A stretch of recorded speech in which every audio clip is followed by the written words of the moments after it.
વડોદરા જિલ્લાના કરજણ તાલુકામાં નર્મદા નદીમાં નાહવા પડેલા 3 મિત્રો પૈકી 2 પિતરાઈ ભાઈના ડૂબી જવાથી મોત થયા, જ્યારે એક યુવકનો આબાદ બચાવ થયો હતો. હાલમાં નર્મદા નદીને કિનારે ગરમી અને વેકેશનના કારણે સહેલાણીઓ મોટી સંખ્યામાં ઉમટી રહ્યા છે, જે પૈકી નમતી બપોરે કરજણના રણાપુરા ગામ પાસે કેટલાક યુવકો નાહવા પડ્યા હતા, ત્યારે 3 જણા ડૂબી જતા દોડધામ મચી હતી. રમેશ અને જયરામ એકાએક પાણીમાં ડૂબવા માંડતા બુમરાણ મચી હતી. બંને જણાને બચાવવા જતા ઉમેશ પણ ડૂબવા માંડ્યો હતો, જેથી ગામ લોકો આવી જતા ઉમેશને બચાવી લીધો હતો, પરંતુ બીજા 2 જણાનો પત્તો લાગ્યો ન હતો.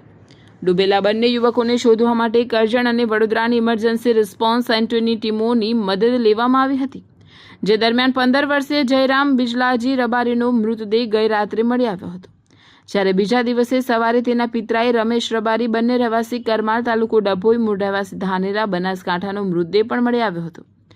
2 પિતરાઈ ભાઈઓના ડૂબી જવાથી મોત થતાં સમગ્ર પંથકમાં શોકની લાગણી પ્રસરી જવા પામી હતી.